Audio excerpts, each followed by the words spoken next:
बिस्मिल्लाहिर्रहमानिर्रहीम। मेरा नाम एहतिशाम उल हक है। मैं क्लिनिकल साइकोलॉजिस्ट हूँ IISc इस्लामाबाद में। हम ये कैसे डिफाइन करेंगे कि आया कि ये जो साइकोसोशल स्ट्रेसर्स हैं, ये डिप्रेशन हमारी बीमारी है या हमारी जो डेली की रूटीन या डिस्टर्ब लाइफ की वजह से हम किसी एंजाइटी का शिकार हो रहे हैं, बेचैनी का शिकार हो रहे हैं।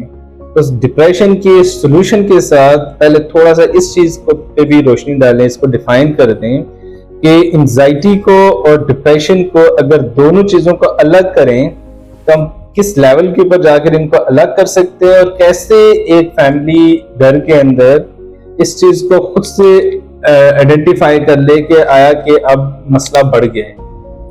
जी बिल्कुल।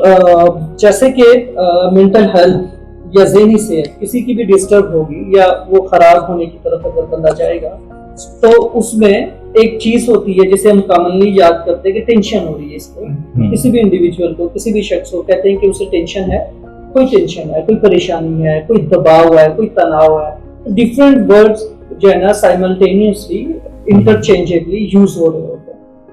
उसमें डिप्रेशन भी लोग कहते हैं उसे, कुछ लोग एंजाइटी भी कह रहे होते हैं, कुछ लोग स्ट्रेस भी कहते हैं, टेंशन भी कहते हैं। तो बेसिकली कोई भी साइको सोशल स्ट्रेसर उसमें फाइनेंशियल, इंडिविजुअल लेवल पे, जियोपॉलिटिकल इश्यूज, जो इंसर्जीज हैं आजकल जो चल रही हैं, इसी तरह से कुछ जो आपके फाइनेंशियल इश्यूज हैं, इन्फ्लेशन है, जो भी आपके चारों तरफ मौजूद हालात हैं, अगर वो खराब हो रहे हैं और उसका असर हो रहा है किसी भी इंडिविजुअल पे, तो अब उसकी जिंदगी में कुछ परेशानियां लाहक होना शुरू। इस पे मैं सही सब आपको सॉरी कट कर रहा हूँ कि हमारा जो डेली लाइफस्टाइल है, स्पेशली इसको भी साथ आप डिस्कस करें कि जहाँ पे आपने बताया कि हमारी डिस्टर्ब पैटर्न लाइफ का चलता है कि हम जैसे हेल्दी लाइफस्टाइल से दूर होते जा रहे हैं।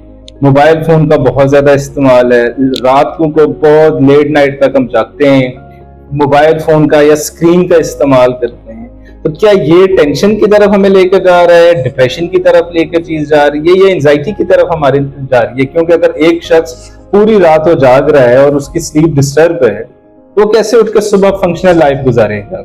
बाकी उसकी लाइफ ठीक चल रही है, लेकिन स्लीप की वजह से उसका पूरा का पूरा अगला दिन जो है ना वो खराबी की तरफ बढ़ रहा है। तो फिर हमें अपने लाइफस्टाइल के प्रति तवज्जो देने की जरूरत हो। जैसे पाकिस्तान के हालात हम अगर बात करें तो वो बेसिकली जो जियोपॉलिटिकल इश्यूज है वो मेरे लिए भी है, आपके लिए भी है, इनके लिए भी है। इन्फ्लेशन है तो वो हम सबको इम्पैक्ट कर रही है, रिगार्डलेस के आपका जो आप कितने फ्लुएंट हैं उस लेवल पे कि आपकी जो आपके पास रिसोर्सेज कितने अबंडेंट हैं। अगर वो बहुत ज्यादा है तो फिर तो शायद आपकी बहुतात है आपके पास चीजों की, तो शायद आपकी इम्पैक्ट ना हो। अदरवाइज इन्फ्लेशन से हर एक इंसान इम्पैक्ट हो रहा है।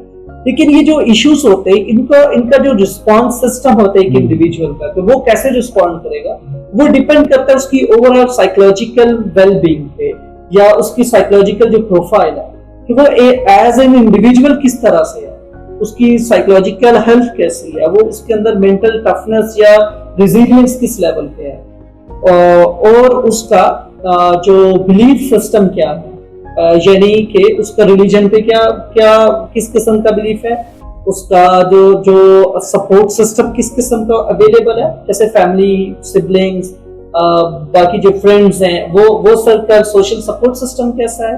तो ये सारी चीजें हैं कि वो ये भी डिटर्मिनेंट्स हैं जो डिफाइन करेंगे कि एक इंडिविजुअल प्रॉब्लम में जा रहा है, टेंशन में, और उसी के साथ का दूसरा इंडिविजुअल वो नहीं जा रहा है। जैसे एक घर में अगर 10 अफराद हैं तो किसी परेशानी उस घर पे है तो सारे लोग अफेक्ट हुए। साइकोलॉजिकल पेशेंट कोई एक होगा या कोई दो होंगे, रिगार्डलेस क्या इश्यूज, ठीक है।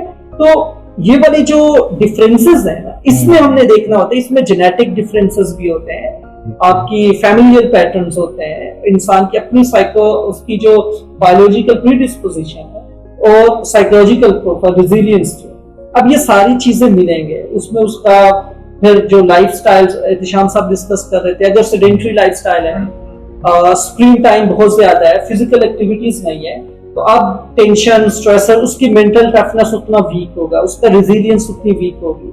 इसी तरीके से जो है ना ईटिंग हैबिट्स ठीक नहीं है, स्लीप हाइजीन नहीं है, सोने जागने का कोई रूटीन नहीं है, और फिर इसके ऊपर जो ना आप ये समझ लें एडिंग फ्यूल टू फायर, अगर सब्सटेंस यूज है तो चीजें और ज्यादा एस्केलेट होंगी। वही जो नॉर्मल टेंशन परेशानी, जिसे कोई डिप्रेशन का नाम देता है, कोई टेंशन कहता है, कोई दबाव कहता है, कोई दिनी तनाव कहता है। ड्रग्स के मतलब तो ये कहा जाता है आमतौर पे कि हम अपनी टेंशन को रिलीज करने के लिए अल्कोहल के 2-4 पैक लगा लिए, सिगरेट कर लिया, स्मोकिंग की, कैफीन का इस्तेमाल किया, चाय बहुत ज्यादा पीना शुरू कर दी, कॉफी बहुत ज्यादा पीना शुरू कर दी, सिगरेट करना शुरू कर दिए, तो क्या ये हमें मेंटल हेल्थ से रिलीफ पहुंचा रही है? वापस हमारी मेंटल हेल्थ खराब कर रही है। मेरी जिंदगी में आया, मैंने बड़े अच्छे से उसका सामना किया, हैंडल किया, फेस किया, डील किया, मैं उस प्रॉब्लम से निकल आया, क्योंकि प्रॉब्लम जिंदगी का हिस्सा है। एक मुश्किल के साथ दूसरी आसानी है, और फिर मुश्किल जो होगी उसके साथ भी आसानी होगी। तो उम्मीद है कि चीजें बेहतर हो जाएंगी, हालात बदल जाएंगे, वक्त एक जैसा नहीं रहता। ये सारी नोशंस है जो हम सुनते हैं अपने माहौल में। तो अब ये सारी रिक्वायरमेंट्स है ना, हमें सजेस्ट कर रहे हैं कि आपने नाउमीदी में नहीं जाना, उम्मीद का दामन रखना है, क्योंकि चीजें ठीक होने वाली है, एक उम्मीद है। तो अगर मैं अपनी जिंदगी में, अगर मैं आपको एग्जांपल दूं, मेरी लाइफ में कोई प्रॉब्लम हुआ, मैंने उसे अच्छे से डील किया।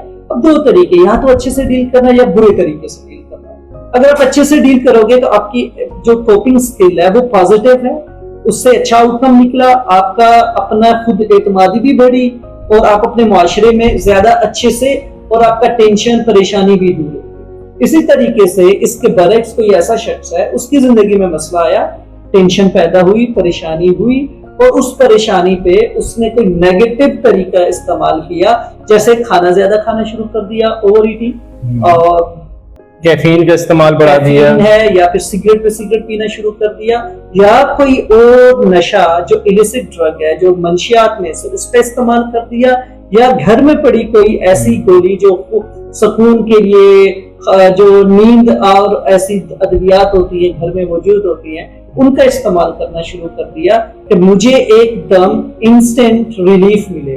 अब ये वो लोग होते हैं जो प्रॉन होते हैं एडिक्शंस में या अपने प्रॉब्लम्स को मजीद बढ़ाने में। तो ये बेसिकली एक सिनेरियो है जो एज अ होल इंसान को इम्पैक्ट करता है, उसकी मेंटल हेल्थ को।